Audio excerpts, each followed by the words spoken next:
Hello दोस्तों, हर हर Mahadev channel में आपका स्वागत है। आशा करता हूँ कि आप लोग सभी कोई अच्छे होंगे और एक नई वीडियो के साथ आपके सामने फिर हाजिर हूँ। तो आज का वीडियो है, इंसान बीते हुए कल में जीता है।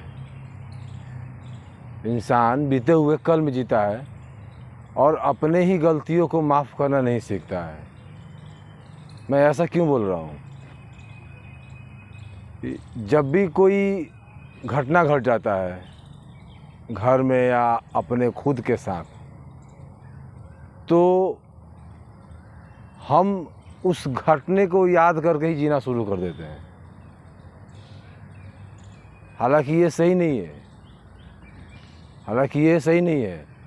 अब मान लीजिए आपका 10 रुपया खो गया, तो आप 10 रुपया का लेकर 1 साल तक बैठे रहिएगा या फिर उस 10 रुपये का कमाने की कोशिश करिएगा? दोनों में से सही कौन सा है? कमाना सही है ना। ठीक उसी प्रकार जो घटना घट गया वो तो हमारी मूर्खता से घटी।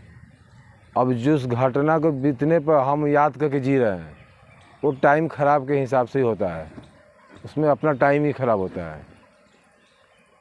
तो किसी भी घटना में आप खुद को माफ़ करना सीखिए, तभी आप आगे बढ़ सकते हैं। क्योंकि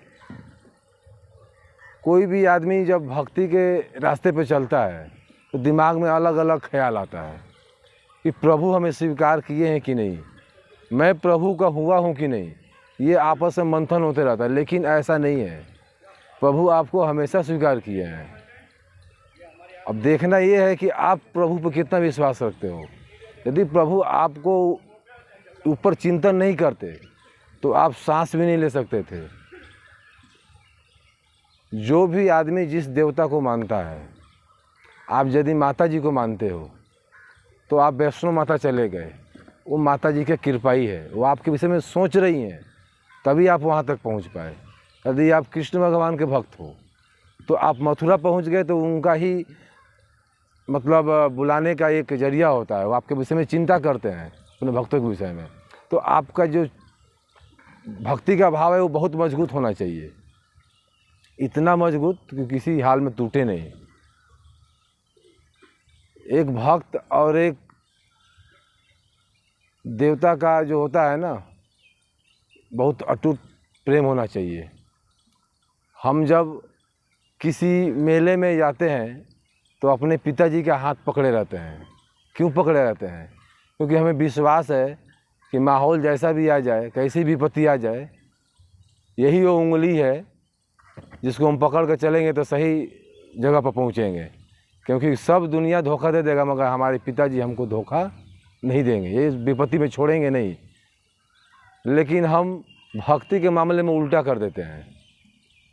भक्ति के मामले में हम अपने प्रभु का हाथ यदि देखते हैं कि जब हमारा काम नहीं बन रहा है तो छोड़ कर किसी और दिशा में भागने लगते हैं, किसी और ईश्वर का हाथ पकड़ लेते हैं। अक्सर 80% लोग ऐसे ही करते हैं, उनको अपने भक्ति पे विश्वास होता ही नहीं है। तो दोस्तों, विश्वास बहुत बड़ी चीज़ होती है। अब यदि मान के चलिए बारिश आ गया, बारिश से आपका नुकसान हो गया, यदि बारिश से आपका नुकसान हो गया तो किसी का भला भी हुआ होगा। जरूरी नहीं कि प्रभु का भक्त सिर्फ आप ही हैं। प्रभु का भक्त वो भी हैं जिनको बारिश की ज़रूरत है, और प्रभु का भक्त वो भी है जिनको बारिश की ज़रूरत नहीं है। कहने का भाव ये है कि बारिश से यदि आपका नुकसान हुआ तो कहीं किसी का लाभ हुआ। तो प्रभु का भक्त एक जैसा नहीं है, हर तरह का है। कोई किसान है, कोई दुकानदार है, फलाना ढुमका, बहुत तरह के होते हैं। तो प्रभु सबका चिंतन करते हैं। तो आप प्रभु पर विश्वास बना कर रखिए, तभी आपका कोई काम बनेगा। क्योंकि भक्ति में आपको आहुति देना ही पड़ता है। बिना आहुति दिए भक्ति होगा ही नहीं। कोई भी माला बनाने के लिए या सोने का जो चैन होता है, तो देखिएगा सोने को गलाया जाता है, पीट पीट के फिर माला बनाया जाता है। तो सोने ने आहुति दिया, बर्दाश्त किया और फिर लोग उसे पसंद किए। चावल को देखिए, कच्चा चावल को कोई पसंद नहीं करता, लेकिन उसी चावल को जब हम डाल देते हैं गर्म खौलता हुआ पानी में तो खाने का लायक हो जाता है। तो चावल ने भी आहुति दिया, तब लोग उसे पसंद किए। डाला कौन? हम ही डाले। और पसंद कौन किया? हम ही किए। तो आहुति बहुत ज़रूरी होता है। कहीं भी बिना आहुति का भक्ति पूरा नहीं होता।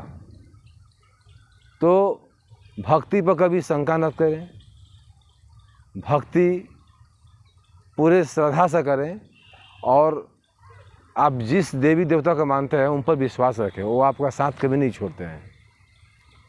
हम इंसान अपना रास्ता को भटक जाते हैं और इधर उधर भागने लगते हैं। परम पिता परमेश्वर ये बोलते हैं, श्री कृष्ण भगवान ने एक लाइन बोले थे कि जो भविष्य में हो रहा है उसका कारण भी मैं हूँ, और जो होने वाला है उसका कारण भी मैं ही हूँ। यदि पृथ्वी पर सूखा पड़ गया तो उसका भी कारण मैं हूँ, यदि पृथ्वी पर बाढ़ आ गया तो उसका भी कारण मैं हूँ। यानी सब चीज़ का जो होने वाला है, जो बीत गया, जो हो रहा है, ये सब का रचयिता एक ही आदमी है। हमें समझना चाहिए। आप प्रहलाद भक्त को देखिए, प्रहलाद भक्त को कितना मतलब परेशान किया गया, खौलता हुआ पानी में डाल दिया, तेल में, या फिर उसको बहुत तरह का परेशान किया उसके पिताजी ने कि वो हरि का नाम लेना छोड़ दे। लेकिन प्रहलाद ने हरि का ही नाम लिया, क्योंकि उसको अपना हरि पे विश्वास था। लेकिन हम इंसान क्या करते हैं आज के दौर में कि थोड़ा भी कष्ट आता है तो तत्काल सेवा का उम्मीद रखते हैं, और यदि इस भगवान से नहीं हुआ तो उस भगवान का हाथ पकड़ लेते हैं। ऐसा नहीं कीजिए। भगवान आपका परीक्षा लेता है, उसमें पास हो जाइए, आपका कल्याण हो जाएगा। भगवान हमेशा आपका साथ है, पहचानिए। तो इस वीडियो में इतना ही, मिलते हैं फिर अगले वीडियो में। वीडियो पसंद आया हो तो लाइक सब्सक्राइब कर दीजिएगा। Thank you.